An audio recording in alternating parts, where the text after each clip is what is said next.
समाचार अब तक, सत्य का साहस। नमस्कार, आप देख रहे हैं समाचार अब तक और अब देखेंगे देश की बड़ी खबरें विस्तार से। पश्चिम बंगाल में मिली एक बड़ी खबर के अनुसार यहां के पुरुलिया में 3 साधुओं को पीटे जाने का एक सनसनीखेज मामला सामने आया है। यह घटना बीते गुरुवार 11 जनवरी की बताई जा रही है। मामले पर मिली जानकारी के मुताबिक उत्तर प्रदेश के रहने वाले यह तीनों साधु मकर संक्रांति के लिए गंगा सागर जा रहे थे। हालांकि मारपीट किस मुद्दे पर हुई, इस पर कुछ भी साफ जानकारी नहीं है।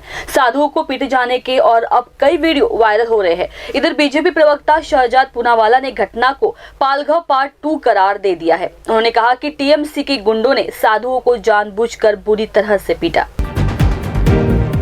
जहां एक तरफ 22 जनवरी पूरे देश के लिए बहुत खास दिन है, क्योंकि इस दिन अयोध्या में भगवान राम की प्राण प्रतिष्ठा का कार्यक्रम होने जा रहा है। वहीं अब हाल ही में सामने आई खबर के मुताबिक उद्धव ठाकरे ने कहा कि वह 22 जनवरी को नासिक के कालाराम मंदिर में आरती करेंगे। इतना ही नहीं, बल्कि उद्धव ठाकरे ने यह भी कहा कि वह इस कार्यक्रम के लिए राष्ट्रपति मुर्मू को आमंत्रित करेंगे। इसके आगे कालाराम मंदिर के इस कार्यक्रम की जानकारी देते हुए उद्धव ठाकरे ने यह भी कहा कि कालाराम मंदिर में राम की प्राण प्रतिष्ठा राष्ट्रपति द्वारा की जानी चाहिए। आगे उन्होंने केंद्र सरकार पर तंज कसते हुए कहा कि 22 जनवरी को दिवाली मनाए, लेकिन जो दिवाला निकला है उसके बारे में चर्चा करे। इतना ही नहीं, बल्कि उद्धव ठाकरे ने यह भी कहा कि मैं देशभक्त हूं, अंधभक्त नहीं। अयोध्या में 22 जनवरी को होने वाले रामलाल प्राण प्रतिष्ठा समारोह की तैयारियां जोरों शोरों से चल रही है। साथ ही सभी आम और खास तक आमंत्रण पत्र भी पहुंचाए जा रहे हैं। शुक्रवार को राष्ट्रपति द्रौपदी मुर्मू को भी राम मंदिर प्राण प्रतिष्ठा समारोह में शामिल होने के लिए निमंत्रण दिया गया। राम मंदिर निर्माण समिति के अध्यक्ष नृपेंद्र मिश्रा, विश्व हिंदू परिषद के अंतर्राष्ट्रीय कार्यकारी अध्यक्ष आलोक कुमार और आरएसएस नेता रामलाल ने राष्ट्रपति भवन पहुंचकर राष्ट्रपति द्रौपदी मुर्मू को निमंत्रण पत्र दिया है। राम मंदिर प्राण प्रतिष्ठा समारोह का उत्साह अयोध्या के साथ साथ पूरे देश में दिख रहा है। इसकी तैयारियां बड़े ही जोरों के साथ शुरू है। ऐसे में इस उत्सव के लिए पूरे देश में मार्केट भी सज गया है। हर कोई इस उत्सव को मनाने के लिए भगवा ध्वज खरीद रहे हैं। इस बीच राम दरबार भी लोग अपने घरों में सजा रहे हैं। दरअसल यह खबर आगरा की है, जहां राम मंदिर प्राण प्रतिष्ठा समारोह सोने चांदी के व्यापारियों के लिए कमाई का वजह बन गया है। आपको बता दें कि राम मंदिर प्राण प्रतिष्ठा समारोह से पहले आगरा के बाजार में चांदी और सोने से बने राम दरबार की मांग बढ़ी है। बड़ी संख्या में लोग अपने घर में रखने के लिए चांदी और सोने से बने राम दरबार खरीद रहे हैं।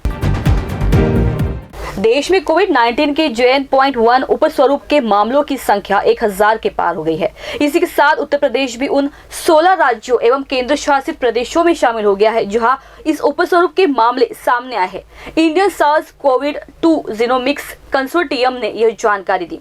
इंसाकॉग द्वारा तैयार किए गए आंकड़े के अनुसार कर्नाटक में इस उपस्वरूप के सबसे अधिक 214 मामले सामने आए हैं, जबकि महाराष्ट्र में 170, केरल में 154, आंध्र प्रदेश में 189, गुजरात में 76, तमिलनाडु में 88 और गोवा में 90 ऐसे रोगियों का पता चला है। वहीं तेलंगाना और राजस्थान में JN.1 उपस्वरूप के 32 मामले सामने आए हैं। छत्तीसगढ़ में JN.1 उपस्वरूप के 25, दिल्ली में 16, उत्तर प्रदेश में 7, हरियाणा में 5, ओडिशा में 3, पश्चिम बंगाल में 2 और उत्तराखंड में 1 व्यक्ति कोविड के इस उपस्वरूप की चपेट में आए हैं। देश के 16 राज्यों एवं केंद्र शासित प्रदेशों में अब तक JN.1 उपस्वरूप के कुल 1104 मामलों का पता चल गया है। आखिरकार एक बार फिर प्रवर्तन निदेशालय ईडी ने आबकारी घोटाले में दिल्ली के मुख्यमंत्री अरविंद केजरीवाल को अब चौथा समन जारी किया है। इस बार केंद्रीय एजेंसी ने पूछताछ के लिए उन्हें आगामी 18 जनवरी को बुलाया है। ईडी ने मुख्यमंत्री केजरीवाल को चौथी बार समन जारी किया। वे बीते 3 जनवरी की पूछताछ में शामिल नहीं हुए थे। वहीं दिल्ली के मुख्यमंत्री ने ईडी के जारी समन को गैर कानूनी बताया था और कहा था कि समन का एकमात्र उद्देश्य उन्हें गिरफ्तार करना ही है। उत्तर भारत इन दिनों कड़ाके की ठंड से जूझ रहा है। दिन भर ठिठुरन एवं गलन का एहसास बना रहा। सर्दी से बचने के लिए लोग कहीं अलाव तो कहीं हीटर जलाकर हाथ तापते हुए देखे गए। दिन भर ठिठुरन एवं गलन का एहसास बना रहा। राजधानी में शुक्रवार सीजन का सबसे ठंडा दिन रहा। यहाँ बर्फीली हवाओं के चलते न्यूनतम तापमान 3.9 डिग्री सेल्सियस तक पहुँच गया। बर्फीली हवाओं के साथ दिल्ली NCR में घना कोहरा भी छाया रहा। रविवार को भी दिन भर ठिठुरन एवं गलन का एहसास बना रहा। सर्दी से बचने के लिए लोग कहीं अलाव तो कहीं हीटर जलाकर हाथ तापते हुए देखे गए। एक बड़ी खबर के अनुसार करीब 7 साल पहले इंडियन एयरफोर्स का लापता हुआ AN-32 विमान का मलबा चेन्नई के समुद्री तट से 310 किलोमीटर दूर मिला है। इस बाबत national institute of ocean technology यानी NIOT ने भी जानकारी दी है। यह विमान 22 जुलाई 2016 को 29 लोगों के साथ चेन्नई से पोर्ट ब्लेयर जा रहा था। दरअसल ये साल 2016 की बात है जब बंगाल की खाड़ी के ऊपर से भारतीय वायुसेना का AN-32 विमान अचानक लापता हो गया था।